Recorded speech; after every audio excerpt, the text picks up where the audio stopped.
स्वागत है आप सभी का आपके अपने चैनल ऑल मैथ पर। आज के इस वीडियो में मैं आपको सिखाऊंगा रैखिक समीकरणों को प्रतिस्थापन विधि से हल करना, यानी प्रतिस्थापन विधि से रैखिक समीकरणों को किस तरह से हम हल करते हैं वो हम सीखने वाले हैं।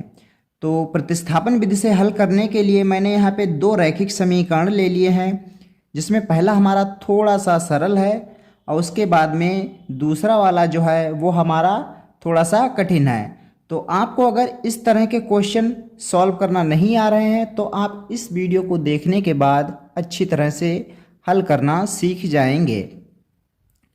और अगर आपको वीडियो अच्छी लगती है तो वीडियो को लाइक कर दें और चैनल को सब्सक्राइब कर लें, ताकि हमारा भी मोटिवेशन बना रहे और आगे आपके लिए ऐसी ही वीडियो मैं उपलब्ध कराता रहूं।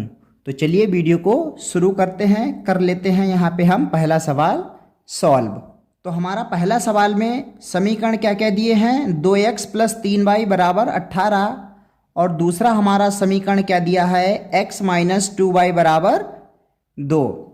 तो आपको हल करते समय क्या देखना है, सबसे पहले तो जो हमें समीकरण दिए हैं उनको समीकरण 1 मान लेना है और दूसरे वाले को समीकरण 2 मान लेना है।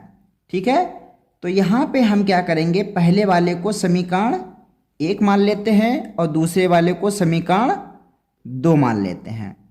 अब हमें करना क्या रहता है, इन दोनों समीकरणों में से किसी एक का, यानी या x का या y का मान हमें क्या करना है, निकालना रहता है। उसके बाद में उसका मान दूसरे समीकरण में रख देते हैं। कैसे देखते हैं, अब यहाँ पे हमें समीकरण पहला 1 ये दिया है, समीकरण 2 ये दिया है। अब हम क्या करेंगे, एक समीकरण से x का या y का मान निकाल लेंगे। तो हम यहाँ पे क्या करते हैं, समीकरण 2 से x का मान निकाल लेते हैं। तो x बराबर क्या हो जाएगा, यहाँ पे -2y है तो हमें क्या करना है, इधर भेजेंगे तो हमारा हो जाएगा ये प्लस का। तो 2 तो पहले से है, यानी 2 पहले से ही है, और -2y इधर को आएगा तो हमारा किसका हो जाएगा, प्लस का हो जाएगा। ठीक है, तो हमें क्या है, यहाँ से हमें समीकरण 2 से x का मान मिल गया है। ठीक है, इसको हम मान लेते हैं समीकरण 3।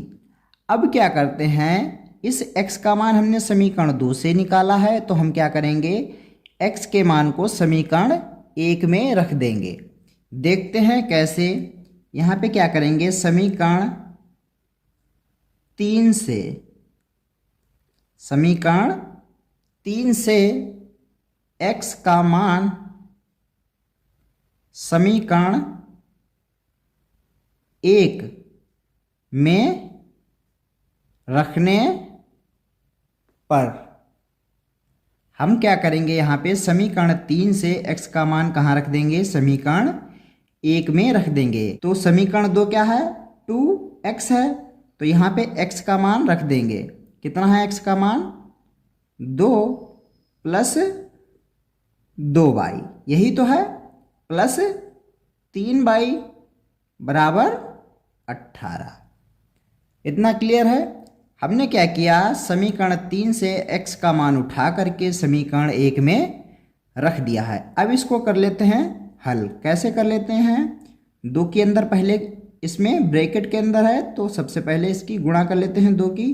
तो 2 की पहले 2 के साथ होगी तो 2 दूनी 4, प्लस फिर 2 की 2y से तो 2 दूनी 4y, और प्लस 3y है तो 3y = 18। अब y वाले जुड़ जाएंगे और अंक अंक वाले, तो यहाँ पे 4y है और प्लस 3y कितना हो जाएगा, 4 और 3 7y = 18। अब 4 यहाँ अंक है तो अंक को क्या करना पड़ेगा, अंक वाली संख्या की तरफ भेजना पड़ेगा, यानी 7y = कितना हो जाएगा, 18।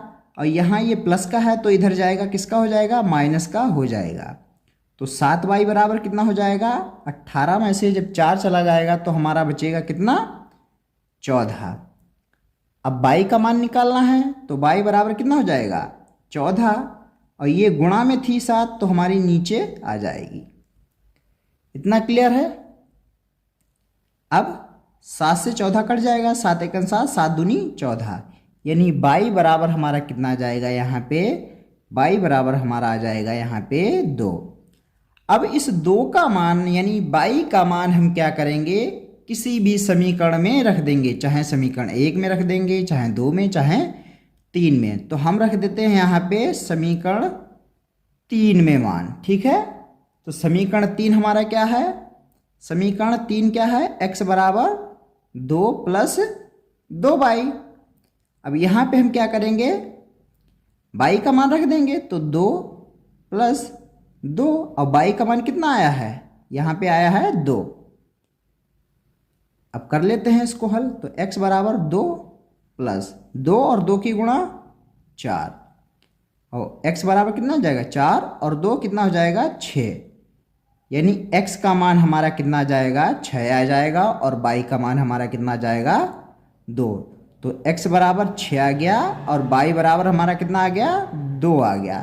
तो यही आपका क्या हो जाएगा, यही आपका समीकरण का हल। अब कर लेते हैं हम दूसरे क्वेश्चन को हल, जिसमें हमारा पहला समीकरण क्या है, under root 2x plus under root 3y बराबर 0, और दूसरा समीकरण क्या है, under root 3x minus under root 8y बराबर 0। तो इसको मान लेते हैं हम पहला समीकरण, और इसको मान लेते हैं हम समीकरण 2। अब क्या करेंगे, हम किसी भी समीकरण से x का या y का मान निकाल के उसको दूसरे समीकरण में रख देंगे, ठीक है। तो हम निकाल लेते हैं समीकरण 2 से, निकाल लेते हैं किसका मान, x का मान निकाल लेते हैं। तो अंडर रूट 3 x बराबर कितना हो जाएगा, ये माइनस का है तो इधर जाएगा, यानी बराबर चिन्ह के दूसरे साइड में जाएगा, तो ये हमारा किसका हो जाएगा, प्लस का हो जाएगा। अब x का मान निकालना है तो हमें अंडर रूट 3 को भेजना पड़ेगा इधर, तो हमारा कितना हो जाएगा अंडर रूट 8 बटे अंडर रूट 3y, ठीक है। तो x का मान हमने क्या किया, समीकरण 2 से निकाल लिया है, जिसको मान लेते हैं हम समीकरण 3। अब इसका मान हम कहाँ रखेंगे, समीकरण हमने 2 से x का मान निकाला है, तो हम कहाँ रखेंगे, समीकरण 1 में रखेंगे। तो समीकरण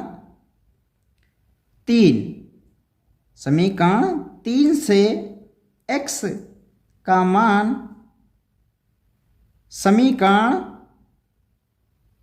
1 में रखने पर, अब समीकरण 1 में x की जगह पे हम क्या रख देंगे, अंडर रूट 8 बटे अंडर रूट 3y रख देंगे, ठीक है। तो अंडर रूट 2 x की जगह पे क्या हो जाएगा, अंडर रूट 8 बटे अंडर रूट 3y, इतना क्लियर है, प्लस अंडर रूट 3y बराबर 0 हो जाएगा। अब इनकी कर लेते हैं गुणा भाई, तो अंडर रूट 2 की गुणा किससे होगी, अंडर रूट 8 से, y बटे कितना हो जाएगा नीचे under root 3 plus under root 3y बराबर 0। अब अंडर रूट 2 की और अंडर रूट 8 की गुणा होगी, तो 8 दूनी कितना हो जाएगा 16, यानी अंडर रूट कितना हो जाएगा 16y बटे अंडर रूट 3 प्लस, अब क्या करते हैं, अंडर रूट 3y के नीचे हम मान लेते हैं 1, ठीक है। किसी भी संख्या के नीचे 1 मानने से कोई हमारा फर्क नहीं पड़ता है, और ये हमने क्यों माना है, ताकि हम क्या करें, इनकी क्रॉस गुणा कर सकें, ठीक है। अब क्या करेंगे, इनकी क्रॉस गुणा कर लेते हैं, तो 1 की इसके साथ होगी, अंडर रूट 3 की इसके साथ, और बाद में नीचे वाले की नीचे वाली संख्या के साथ। तो 1 की जब अंडर रूट 16y से गुणा होगी, तो हमारा कितना आ जाएगा, अंडर रूट 16y आएगा।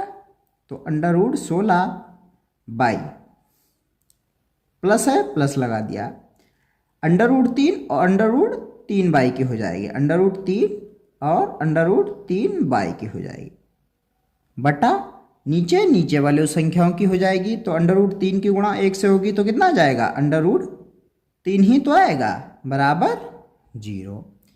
अब देखो अंडर रूट 16 यानी 16 का वर्गमूल हमारा कितना होता है? 16 का वर्गमूल होता है दोस्तों 4 होता है। क्यों? क्योंकि 16 को हम क्या कर लिख लेंगे? 4 गुणा 4 लिख सकते हैं। 16 को हम अंडर रूट 16 को कैसे लिख सकते हैं? अंडर रूट 4 गुणा 4 लिख सकते हैं। ठीक है। अब अंडर रूट का जब चिन्ह हटता है तो हमारी क्या होती है? जो संख्या 2 बार अंडर रूट चिन्ह के अंदर होती है तो वो हमारी एक बार ही लिखी जाती है। यानी अंडर रूट 16 का हमारा वर्गमूल कितना हो जाएगा? 4 हो जाएगा। तो अंडर रूट 16 की जगह पे कितना जाएगा? केवल 4 आ जाएगा। y की जगह पे y रहेगा प्लस। अब क्या होता है? अंडर रूट 3 और अंडर रूट 3 की गुणा होती है हमारी 3। कितनी?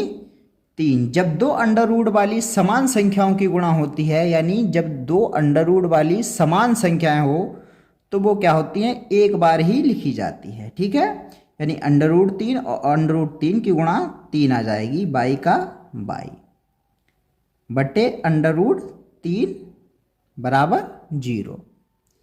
इतना तो क्लियर है। अब आगे देख लेते हैं।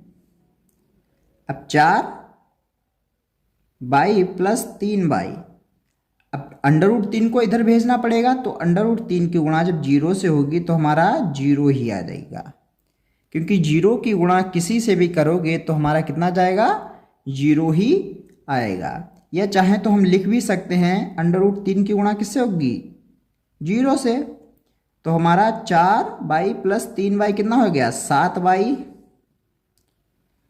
बराबर कितना हो जाएगा? अंडर रूट 3 की गुणा जब 0 से होगी तो 0 आएगा। तो y बराबर हमारा कितना जाएगा? y बराबर आ जाएगा 0/7। और जब हम क्या करेंगे? 0 को किसी संख्या से भाग देंगे तो हमारा कितना आता है? 0 ही आता है। यानी हमारा y का मान कितना आ गया? 0 आ गया। अब क्या करेंगे? इसका मान हम क्या करेंगे?